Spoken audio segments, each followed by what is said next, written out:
Hello, everybody. Welcome back to the channel. So today I have a very special guest with me here, Samantha Catlin, who I've been training with for the past, 8 or so months. Yeah, almost a year. So she is a nationally qualified women's physique competitor. And obviously I'm Bikini. So I thought, hey, it would be really fun and it would be a really interesting idea to do a compare and contrast women's bikini versus women's physique. We're going to go over the training differences, the dieting differences, obviously the physical differences, and all that good stuff. So if you guys have been following me for a while, you know I have done these compare and contrast videos in the past, and you guys really seem to like them. So, hey, why not do one with a women's physique competitor? So thank you for joining me here today, Samantha. And I gotta throw something out there that's kind of funny. So for the people that aren't like as familiar with the sport, I think it's funny because they'll see that I'm like really in shape, right? And they'll come up to me and be like, hey, how much do you bench press? Blah, blah, blah. But they'll also be like, you're a bodybuilder, right? You do like women's bodybuilding. And I'm like, not quite. Because like to the average person, I'm really in shape. And they think that this is like, they think I'm flexing on stage. They think I'm doing kind of like what you're doing. And it's like, man, I know I might look kind of, ripped and stuff, but you put me next to somebody like Samantha Catlin or a woman's bodybuilder, and you will see a very clear difference. You will be able to see a very clear difference. So anyway, Samantha, I'm going to ask you a few questions throughout this video. And you just tell me how you go about training and all that good stuff. But let's go ahead and get on in. So in women's physique, what are the judges looking for? In women's physique, it's similar kind of in all categories, like bikini, figure, women's physique. The only one that's kind of not in that is symmetry. So wellness, they're not looking so much for symmetry where we are in all of the other divisions. So we want to see good symmetry from top to bottom, like a balanced physique. Obviously more muscularity in the women's physique category, and conditioning comes into really big play here, where it is going to be one of the leaner divisions. You don't see quite as much like feathering and vascularity in bikini or figure as you do in women's physique. Absolutely. So you guys can get a lot leaner than us bikini competitors. So yes. I think it's kind of rare for a judge to say you're too lean in women's physique, right? It's kind of a rare thing. But in bikini, you can easily be too lean. You can easily be too muscular. So in bikini, yes, obviously what you just said, the symmetry definitely goes into play. I think in bikini as well, it's more, I like to kind of describe it as like the fitness pageant kind of situation, because in bikini, hair, makeup, overall presentation weigh more heavily in bikini than, let's say, women's physique. I mean, obviously you still got to look nice and stuff, but they're probably not going to knock you down too much if your makeup is a little bit off or whatever. That's true. Yeah. You know what I mean? So in bikini, you got to have like a nice hourglass shape, small waist, muscular development, but not to the extent of figure, or definitely not to the extent of women's physique. And we can't show any separation or vascularity. So it's a much more calmed down version, right? So even our posing is different, and we'll definitely get into that. So as far as body structures that tend to thrive in women's physique, how would you describe a perfect women's physique body structure? I think that's kind of hard to say. Definitely a wider bone structure. So if you look at, like, I've got very broad shoulders naturally, like I have a long clavicle. My joints are thicker, yes. If that makes sense. So like just overall bone structure is thicker, is larger than other divisions. Right, totally. And in bikini, we're quite petite. Most of us are very petite, small bone structure, just, smaller people. And, in women's physique, obviously the ability to put on muscle is really a must, obviously, because you can't get to where you're at if you're not genetically blessed in some aspect, right? Sure. So obviously you work hard, and we all know that, but at the end of the day, you can work as hard as you possibly can, but some people just won't be able to put on the amount of muscle needed for women's physique. Very true. Yeah. Yep. And in bikini too, it's kind of like on the opposite side of things. Of course, you need to have some genetics that go into play here as well. But we don't need to put on the amount of muscle that women's physique would need to. But also I would say in bikini, another genetic factor as well is that petite bone structure that I mentioned. Sometimes that's hard to fight your genetics with, right? Yeah. Even to have the smallest little itty bitty waist possible, just like I said, we're smaller people. So that's kind of hard to combat. Like, let's say you wanted to do bikini, which you did. I tried that. You once. did in MPC, but you quickly discovered, whoa, I'm probably too big for this division. It's harder for me to fight my genetics than just to let my body grow. Correct? Very true. Yeah. Yes. Naturally, I hold more muscle, especially in my upper body. And I think we are going to get into that a little bit more with like sports backgrounds. Absolutely. So, as far as our weights and measurement differences, I definitely wanted to kind of go down this list here of, how I know they see us in pictures and they might even see us standing together, but they've never seen us like stand together on stage or anything, which Arthur is definitely going to insert some good B-roll content so you guys can get a good idea. But just for those people who are more, they can see it better if it's like a number, if that makes sense. Sure. Let's go ahead and we'll throw out our, weight measurements and all that. So I will start. For height, I am 5 foot 5 inches. And how tall are you? I'm 5 foot 6 inches. Okay. We're pretty close to the same height. Yeah. Same, except for your legs are so much longer. Okay. So that does not change whether we're in season or off season, right? Correct. We do not shrink. We do not grow taller in the in season or off season, but other measurements obviously do change a lot in the in season and versus off season. So as far as the weight goes, my off season weight is about 128 at the highest, I would say. And then my in season weight is 123, or my stage weight is about 123-ish. Now, of course, that can vary slightly depending, but it's usually about that range. So for me, I do not fluctuate that much in season versus off season. And going back to kind of what is required for the division, right? It's not like I need to take a large amount of time off and put on a bunch of weight in order for me to make progress, right? Because at this point, I'm just sculpting my muscles. I've already achieved the amount of muscle needed basically for bikini. Other than those shoulders, I'm still trying with those bad boys. But I mean, at this point, I'm kind of sculpting. So I don't really need to purposefully put on a bunch of weight. I can stay more consistent and kind of the same throughout.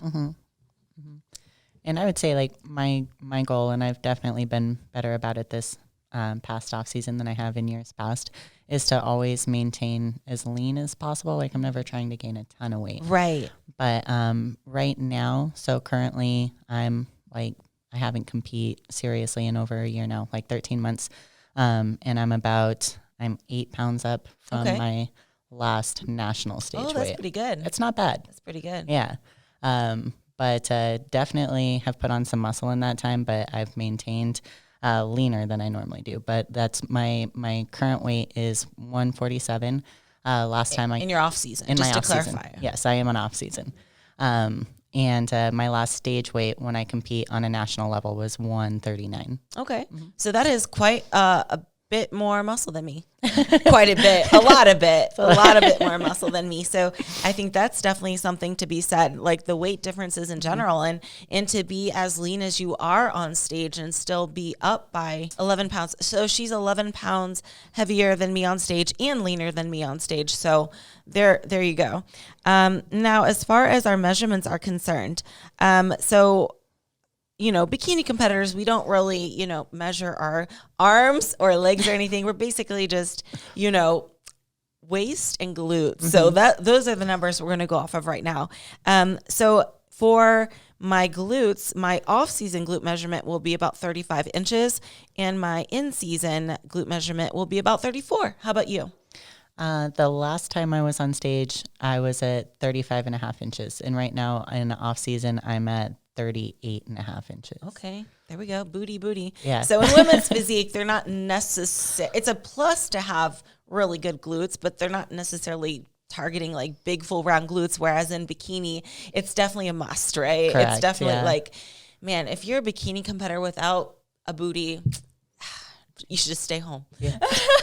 It's going to be a hard day. It's going to be a hard day for you. So as far as the waist measurements are concerned, my in-season or stage measurements, I guess, or close to stage waist, I can get down to 22 inches on my waist. And as far as like my off-season waist measurement, 24. And, you know, with the waist measurement, though, I will say, disclaimer, it is a little tough sometimes to get a precise measurement because, you know, digestion. Yeah. If your digestion is working with you that day, then it's going to be a good measurement. But if not, sometimes it can fluctuate. But for the most part, those seem to be my consistent measurements. Awesome. Well, I've actually, this makes me happy because this is, like I said, the best off season I've had where I've been able to stay leaner. So the last time I was on stage, my waist was about 26 inches, a little bit under. Right now in off season, it's 26 and a half inches. Oh, that's really close. Yeah, it's close. You're killing it this off season. But that's a really good measurement for women's physique because, you know, with the waist, of course, we got more muscle going on there too. So it's harder to get that really small waistline if your kind of ribs are covered with muscle. So that's true. Yeah. All right. So let's talk about calories, right? I know you eat a lot more than me in the off season. My calories don't really have a wide range. I will say for the most part, in season calories, about 1,400 to 1,500 calories. And, you know, let's say that's not like peak week because sometimes peak week can be much higher or much lower. So I want to eliminate the peak week factor of that because that's when calories, who knows, you know. And then off season, my calories are about 1,600 to 1,800 roughly. So how about you? Well, my calories have changed significantly over the years. There was I took like a year off to really try hard to put on muscle. It's actually when I first started working with Adam in Elite Physique and trying to change into the figure division after I had done bikini. And at one point I was eating like over 5,000 calories a day, which is a job in itself.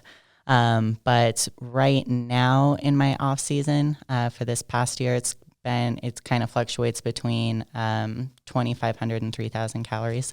In my off season. Now it's way more drastic when I'm in prep, where there'll be weeks like not peak week where I go as low as 1,000 calories. Yeah. So your range of fluctuation of calories is much more vast than mine. Mine stays kind of the same, but I guess that's kind of what I'm known for too. Is I kind of maintain a lot. So I do a lot of maintaining, right? Whereas, you know, with somebody that's, you know, competing in women's physique, maybe not as realistic to maintain that close to stage look, right? Because there's a lot more that goes into it just to, you know, get as lean as humanly possible.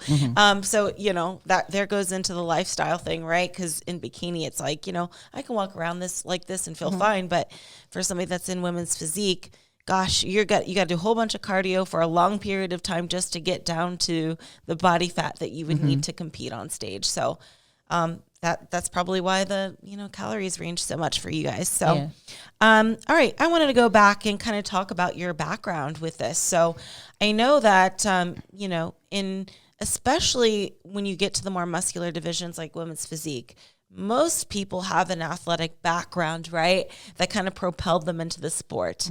So what is your athletic background, or what do you credit to getting the physique that you have now? Well, when I was in high school, so when I was much younger, I was a swimmer and I played lacrosse. So I think that's why I put on muscle so much easier in my upper body. I have a lot of back and a lot of shoulders, and I think a lot of that. Yeah, the swimmers, man, they're crazy. They got some crazy lats. So for me, on the opposite end of things, as you guys might have already known, former track athlete here, 400-meter hurdles, and it is much easier for me to build my legs than it is my upper body. Like, you know, and to be honest, my legs look a lot better than my upper body. And I'm like, well, definitely because of track, I would assume, but, you know, probably genetics as well. So let's talk a little bit like about posing, right? So obviously huge difference in posing between bikini and women's physique. I mean, you guys don't even wear heels. Like, what is that? You guys do not wear heels. You guys have fun routines that you guys can do splits or whatever. And you get to kind of, in a way, dance to some music that you choose. In bikini, it's about a minute for pros on stage. You know, most of us do a little bit of walking in between. We walk back and all these transitions and spins. But I will say, you know, when we are getting compared on the line, we're just doing front pose and back pose, whereas you guys have multiple different poses in the comparison lineup. But first, go into detail about the individual routine for a women's physique. How is that?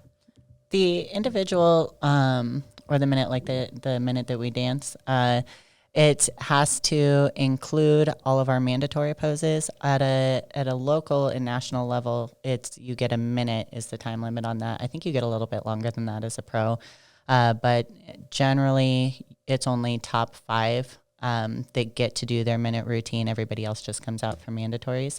But you, at some point throughout the routine, you do get to choose your music, and you can add a lot of creativity and personality into this, which is really cool. But you have to hit front double bicep, back double bicep, side chest, side tricep, and ab and thigh sometime throughout the routine. That's a lot to remember. That's a lot, but and that's not as much as fitness. True. So that's what they do in the comparison lineup as well, right? All what you just said. Yes. Okay. Very interesting. Very interesting. Okay. We also do quarter turns in the lineup when we come out for judging. Oh yeah. So like figure, we have we do quarter turns before we go into mandatories. So I would assume, after posing several times in all these different positions, it's actually kind of like a workout. Yeah, it is. Yeah. Like it's a day of working out. Like you didn't skip a workout that day, because with your individual routine and all the flexing and holding, it's got to be exhausting. It's good for conditioning though. Yeah, true. I mean, sometimes I'll get a little bit sore as well, like in my back or whatever, depending on how long I have to hold it. But I can't even imagine how sore you guys must be. Holy moly's. Goodness. Okay. So talking a little bit more about training. Okay. So you train with me, so you know how I train, and you even come do Orange Theory with me sometimes. Yeah. I think it would be kind of nice to go over how differently we train. So speaking on my behalf for Bikini, and this isn't to say all bikini competitors train like me, but for the most part, we're very focused on certain muscle groups and we ignore other muscle groups, right? Correct. So in bikini, we're very glute focused, and shoulders, I would say for the most part, we're always working those. And there's muscle groups that most bikini competitors avoid as well, like quads, for example. Bikini competitors, most of us, I don't want to say everyone, but most, maybe like 75% of us, don't train quads purposefully. Like we don't target quads. Like we might get some quads if we're doing walking lunges and stuff, but it's not like, oh, I have a quad day today. Unless you're very, very lacking in that area. That's not necessarily something that is needed in bikini or wanted. You can actually get marked down if the quads are too heavy or too blocky, Also, we don't train chest. Back, we get, you know what? It's funny about bikini, gets covered up by hair. Our back gets covered up by hair, but for our bikini competitors, it is good to have at least some lat work in there, because the shape of your frame, like in the front pose, will definitely need some lats. Otherwise, you'll be very unsymmetrical. So to create that little waistline in the front pose, it's nice to have some lats. I don't train calves. I don't know how many other bikini girls do, but I don't train them. When we're in heels, it kind of gives you a little calf pop anyway. Yeah. I don't train forearms.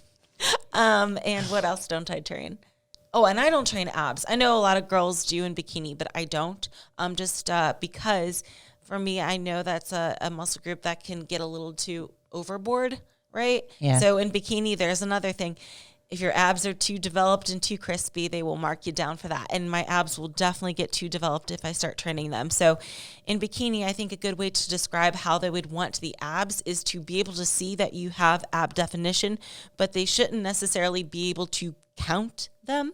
they should not be able to be like 1, 2, 3, 4, 5, 6, and they shouldn't be able to like feel it. Like, so picture if you ran your finger down your abs, will you have a bump, bump, bump, bump, bump, or is it going to be kind of smooth with a little bit of definition?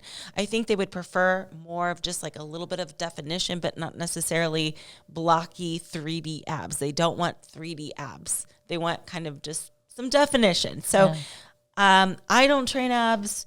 I know a lot of girls do, but I don't. But that's definitely something that can go overboard with bikini. So what muscle groups do you avoid training? My traps. That's just me personally. Just because it's a genetic thing. But my traps some women's physique competitors do. Yeah, probably most do. Actually, right now, there's not anything that I avoid training. There's a couple areas that I'm trying to bring up. Like I'm trying to bring up the width in my back to be a little bit wider in my lats, and always trying to bring up my legs. So, but I do a 6-day split where I train every muscle group on its own, and then I train legs twice a week. Beautiful. That's awesome. And then for me, my training split usually looks something like this. Monday, legs, glutes. Tuesday, shoulders. Wednesday, legs, glutes. Thursday would be like a back and rear delt. Friday would be shoulders. Saturday might be like a dedicated to just cardio, and then Sunday maybe a rest day. And as far as cardio is concerned, that's such a hard thing to kind of explain because it's always changing depending on how close you are to a show. But I would say that, like, you know, for me on average, maybe like three or 4 days a week when I'm starting prep. And I know you do a lot more cardio as well, more consistently, but also I wanted to bring up the fact that you actually kind of train twice in a day. I do. Yeah. So I think that's important because I don't do that. I've done it before a few times. Like if I really needed to get ready for a show, like if I was really like behind in my prep and I really needed to make it work, I would train twice in a day. But that's kind of like the normal thing for you. Yeah. That is pretty normal for me. Yeah. I prefer to do more cardio. That's a me thing. It's I probably don't need to do as much as I do, but I like to start my days that way. And at this point, because we've been doing it for so long, I do train with you in the mornings before I do my own workout in the evenings, which is generally a lot heavier and more working sets because that's what I need to build more muscle. Totally. So my last question for you is, how long does it usually take you to prep as a women's physique competitor? Because it's got to take a lot longer than bikini, you know? Yeah. I mean, it's, because like I mentioned before, it's much harder to maintain stage look as a women's physique competitor, considering you have to be a lot leaner than bikini. So how long does it take for you to prep for a show typically from start to finish? Well, it's been a while since I did a full prep because I kept trying last year and just kept falling short. So I ended up pulling out of every show that I had planned. But I'd say no less than 20 weeks. Okay. Yeah. Yeah, that's a doozy. It's a doozy. But, you know, for most competitors or people that are just starting out or maybe haven't really even competed before, probably takes them a lot longer too because first you have to build the muscle and then you got to cut. But I would say for me, you know, I'm not necessarily the best representation of how long it takes for bikini to prep for a show because going back to what I said, I kind of just maintain, and that's what I'm known for is getting really close to stage ready. But it would probably take me a month to prep for a show if I needed to. I can just, if I found a show within a month, I can make it work. Yeah. And you know, just keep in mind that it does not have to be as extreme as women's physique. I don't have to get as lean as them. So it's a lot more, I'll do a show next month. Okay, I'll start getting ready. You're kind of the exception to that too, though, because I think even at a pro level, most bikini athletes are at least eight weeks out from a show. Yeah, that's true. I think we're getting to a time where I see more and more bikini competitors staying closer to the stage look than in previous years. I remember seeing a lot of girls in the past just going completely off diet and they looked like a different person in the off season. And in the in season, it's like, whoa, who's that? Yeah. But I think that's like a thing of the past. And I think people are realizing, like, especially for bikini, you don't have to go in bulk. We don't have to bulk. Okay. You know, that's a myth. You don't have to purposely put on fat in order to put on muscle, that should be true for all of us. Yeah, that is true. I will say though, I mean, if we're taking a look at like rest and recovery and all that, it's a lot more, or it's a lot less taxing on the body to be bikini. So we don't necessarily need to let our body relax as much, perhaps, if that makes sense. Am I explaining this correctly? Like, it's not that taxing on our body. Whereas in women's physique, you know, doing all the cardio, all the lifts, everything, you know, getting lean is exhausting. So, you know, there is that difference, I suppose. Yes. Yeah. All right, guys. So I think that's about it for today. Hopefully you learned a little bit about women's physique and how different it is between the different divisions. And I plan on doing more of this little mini series with different competitors. I've already done a figure competitor. I've done another bikini athlete. And you are my third video, which is women's physique. So maybe I'll do like wellness or something next. But let me know what comparison you'd like to see next time.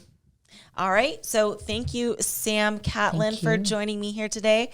Please tell the audience where they can find you. I'm on Instagram, Sammy Catlin, SAMMICATLIN. Yes. And she's awesome. You should follow her. She trains me and she makes sure I don't slack. And she is the reason why I have really good glutes now. So thank you for keeping me on track with everything and holding me accountable.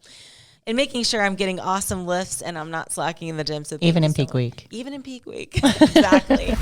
So anyway, thank you all for watching. And until next time, I will catch you all later. Make sure to like and subscribe. And I'll see you soon. Bye.